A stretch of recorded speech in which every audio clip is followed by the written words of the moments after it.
Hello दोस्तों, नमस्कार। स्वागत है आप सभी का एजुकेशन मंत्रा में। दोस्तों, 69,000 शिक्षक भर्ती के अंतर्गत 6800 की आरक्षण सूची पर हाईकोर्ट का स्टे है या नहीं, नई प्राथमिक शिक्षक भर्ती की राहें खुल रही हैं या नहीं, हाईकोर्ट का आदेश क्या कुछ कहता है, सटीक विश्लेषण और फंसी है सरकार, चयनितों की क्या कुछ है उलझनें।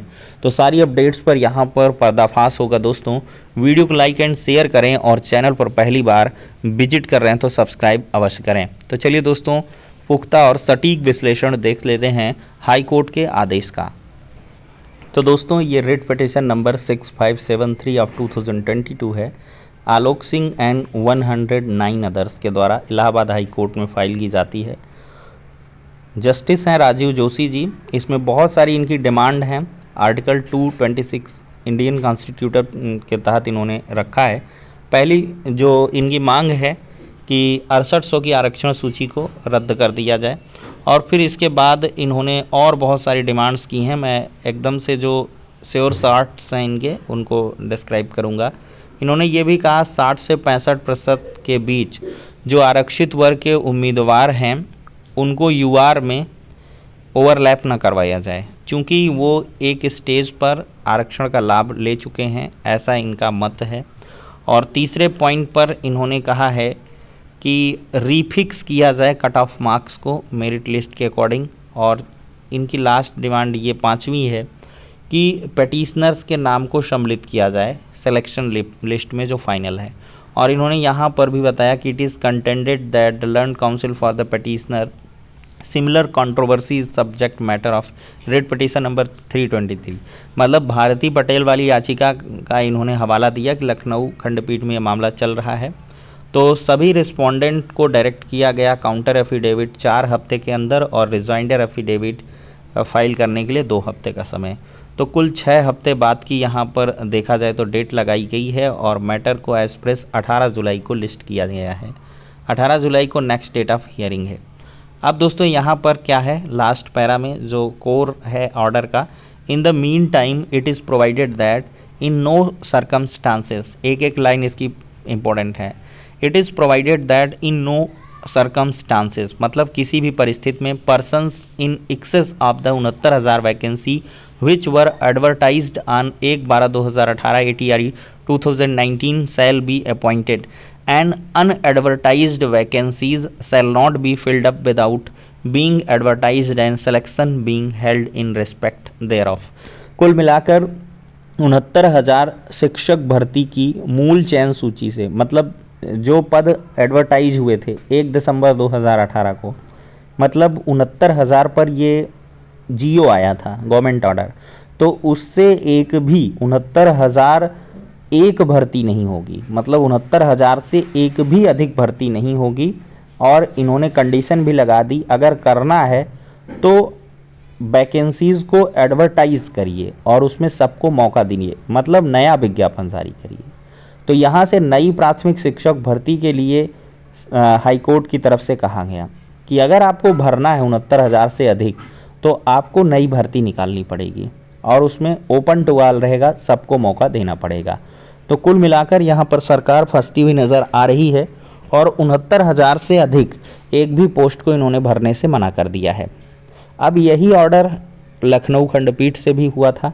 तो देखा जाए तो ऑर्डर में कहीं भी स्टे जैसी कोई चीज़ नहीं है, लेकिन समाचार पत्रों में जो खबरें आईं या जो पेटिशनर्स हैं या बहुत सारे जो नियमों के जानकार हैं उनका कहना है कि एक तरीके से ये भर्ती प्रक्रिया स्टे ही है।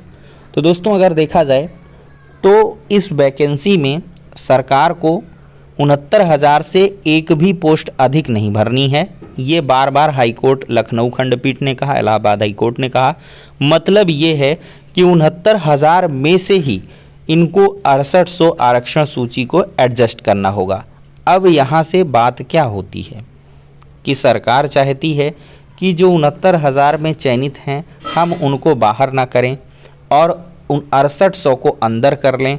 कोर्ट कहती है 69,000 से एक भी अधिक आप लोग भरोगे नहीं।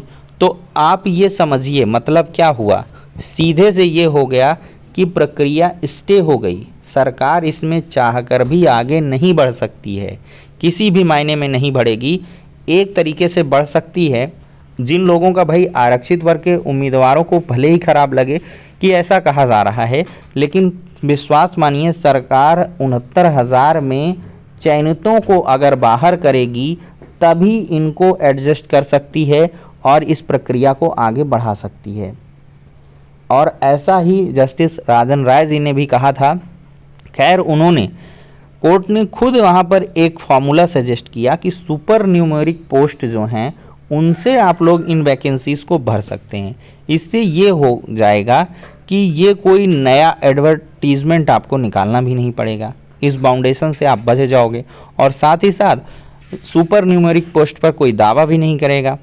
तो उन पोस्टों से 6800 का भी काम बन जाएगा और जो 69,000 में पहले से चयनित हैं उनको भी यहाँ पर नुकसान नहीं झेलना पड़ेगा। तो ये काफ़ी अच्छा सजेशन था कोर्ट की तरफ से, लेकिन सरकार ने इसको लागू करने में असमर्थता जताई है। और सरकार, देखिए, सरकार चाहती है कि कोर्ट इसमें कुछ डिसाइड कर दे और कोर्ट चाहती है कि सरकार अपने स्तर से सॉर्ट आउट कर ले, क्योंकि यहाँ पर आरक्षण की विसंगति को ऑन रिकॉर्ड जो गवर्नमेंट है उसने कबूल कर लिया है कि हमसे गलतियाँ हुई हैं, आरक्षण में हमने गलतियां कर दी हैं और उस गलतियों का परिणाम है 6800 की आरक्षण सूची। अब ये जो यूआर कैंडिडेट जो घुसे पड़े हैं, ये जबरन का काम है। जो इनके ग्राउंड्स हैं ये कोई बहुत सटीक नहीं बैठते हैं, बस इतना बैठते हैं कि कोई भी वैकेंसी अगर आप आगे से भरना चाहोगे तो उसका नया एडवर्टीजमेंट आना चाहिए, उसमें भाई सबको मौका मिल जाएगा। लेकिन ओवरलैपिंग जैसी चीज़ ये कोई एक स्टेज पर नहीं किया गया है। जब 2 स्टेज का प्रोसेस हो, मतलब अगर टीटी और सुपर टीटी दोनों एक परीक्षा का नाम दे दिया जाए, प्रीलिम्स और मेंस जैसा, लेकिन टीटी क्या है, एलिजिबिलिटी टेस्ट है और सुपर टीटी क्या है, इससे आपका सिलेक्शन होना है। तो ऐसे में ओवरलैपिंग तो होगी है 60 to 65% का जो इन्होंने कॉन्सेप्ट। पेटिशनर्स का नाम कहाँ से आ जाएगा इस सूची में? पहले से ही 6800 की जो गलतियाँ हैं उनको सरकार सुधारने के लिए 6800 की सूची लेकर आई है। तो ये पेटिशनर का क्या कुछ मामला होगा, पेटिशनर्स कहाँ से इसमें से नए आ जाएंगे? तो कुल मिलाकर दोस्तों देखा जाए चीज़ें वही हैं। इलाहाबाद हाईकोर्ट ने कुछ नया नहीं किया है इसमें, बस लखनऊ खंडपीठ के ऑर्डर को देखते हुए इन्होंने सेम उसी तरीके की चीज़ें कही हैं। बाकी जो नेक्स्ट डेट ऑफ हियरिंग है थोड़ी दूर की लगाई है कि लखनऊ खंडपीठ में may be matter sort out हो जाए और उसका सेम ऑर्डर हम इलाहाबाद हाई कोर्ट में कंप्लाइंस कर दें। तो कुल मिलाकर ये है दोस्तों, कोई नई चीज़ इसमें नहीं है, लेकिन यहाँ पर एक तरीके से देखा जाए सरकार बहुत गहरे से फंसी है इसमें। और इनको कुल मिलाकर अगर ये मामला जैसे जनरल के कैंडिडेट यूआर के जा रहे हैं तो इससे प्रतिकूल प्रभाव पड़ेंगे जो 69,000 में पहले से चयनित छात्र हैं, क्योंकि जो 6800 के अंदर चयनित हैं उनको ये तय है कि एक ना एक दिन नियुक्ति मिलनी है। अब वो हाई कोर्ट की सिंगल बेंच से मिलेगी, डिवीज़न बेंच से मिलेगी या सुप्रीम कोर्ट से, लेकिन मिलना है तो मिलना है, क्योंकि लीगली ये सही है, कोई इसमें दिक्कत वाली बात है नहीं। तो 6800 के चयनितों का इंतज़ार ज़रूर दोस्तों बढ़ रहा है, लेकिन सिलेक्शन तय है और होना है।